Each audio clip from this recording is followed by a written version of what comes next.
in the rugged interior of New Guinea, on the floor of this quiet valley, a native village awaits the coming of many chiefs and tribesmen who must gather here to play their part in the Moka Festival. Some travel a great distance, toiling slowly over rough country, swift-flowing streams and rocky fords that lie in their way, carrying with them a live pig, lashed securely to a pole. The pig is a valuable animal and has a part of considerable importance in the ceremony of the Moka.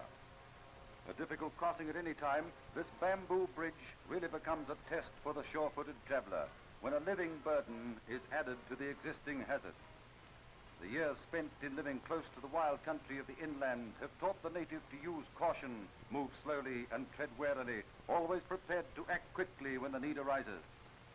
Another river, another bridge to cross, this time a suspension bridge, requiring not only sureness of foot, but also a good sense of balance. Many natives gather at each end of the bridge, waiting a chance to cross.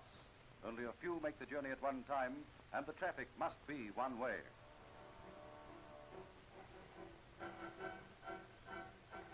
The framework sways unsteadily beneath the shifting weight of its human cargo, and the prospect of a ducking does not deter some white visitors from making the trip across. The air of the village becomes alive with expectancy as the hour draws close. Many have already assembled at the dancing ground, eager to begin, yet they must await the arrival of each man and beast, whether on foot, lashed to a pole, or like this little pig, who hastens to market under his own steam. Inside the village, the tension mounts with each minute that passes. Here a large crowd has gathered about the pens where the pigs are kept, to gaze at the animals while they feed contentedly, enjoying a hasty meal, blissfully unaware that it will be their last. For within the hour they are dead and the festival has begun. The Moka Festival is a traditional ceremony and an economic necessity, these two functions blending harmoniously in one vivid spectacle. At certain times, the richest chiefs are able to redistribute much of their accumulated wealth among their less fortunate fellow chiefs, and this ability to give holds a wealth of its own, a great prestige which is much sought after. By custom, the first bearer must carry all that he can in one load, to show in this way the generosity of the chief who gives, although a frail or elderly native is usually chosen to carry the first offering. The pork looks more appetizing as it begins to cook on a layer of damp ferns set above the coals. Much will be eaten as a tribute to the extravagance of the occasion, although some will be used to repay minor debts among the tribesmen. There is plenty to be cooked, and now the wives take up the task, for the cooking is their domain.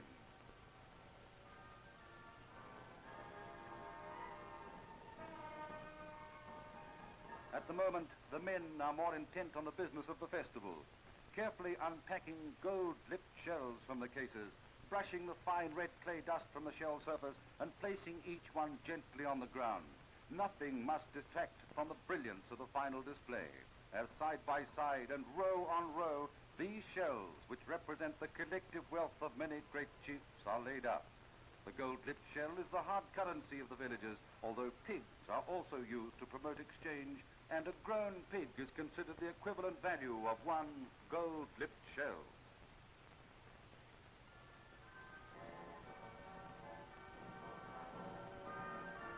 When a chief has accumulated as many as 8, 10, or 16 of these shells, he is able to attend a Moka and redistribute them among other chiefs, enabling trade to be carried on between the villages.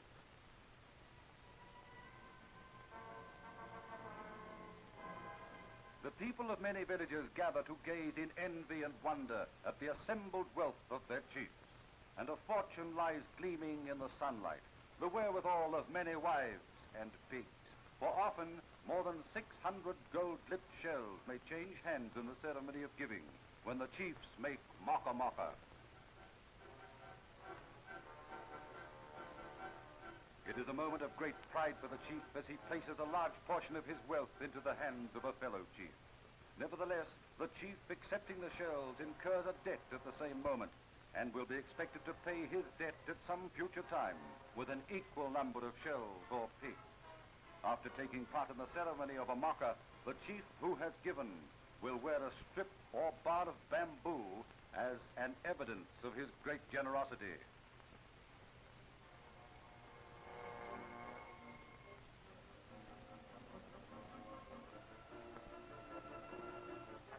When the ceremony is completed, it is time to begin the festivities.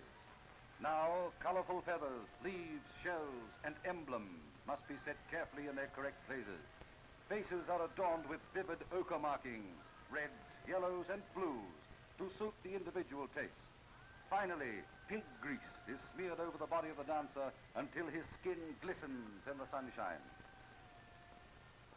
No matter if the onlooker becomes restless, for every plume and feather of every headdress must be in place before the dancing begins.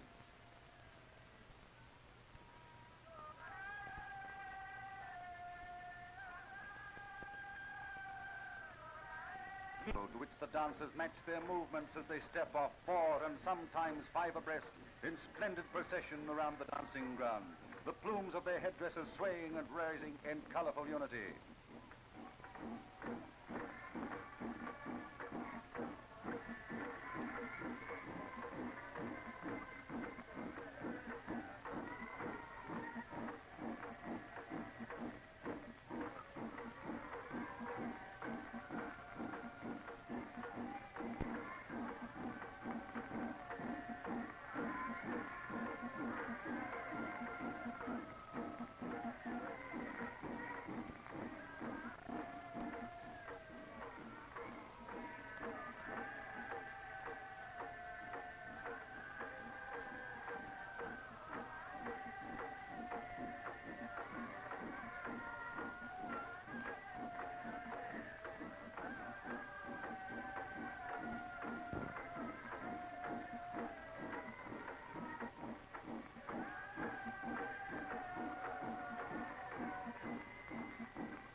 The drums beat faster, heightening the pitch of excitement as the extravagant adornments, ochres, and costumes of the dancers blend into a moving sea of color.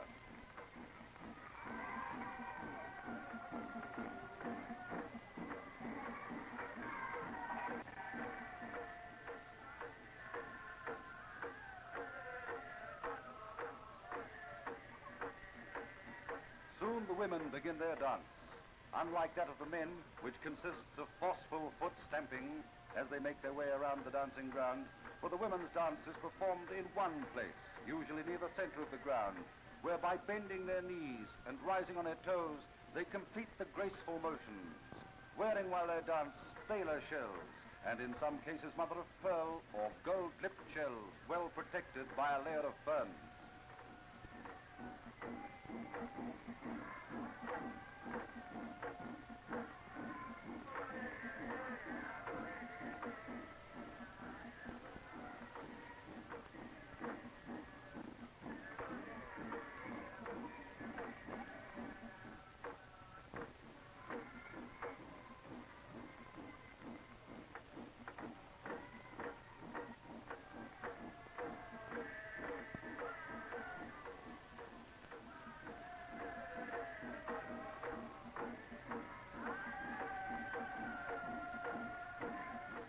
The beat of the drums and the voices of the singers rise in a joyous crescendo. This is a moment for which they have waited, the celebration of an important economic function, the Festival of Giving, the Moka Festival.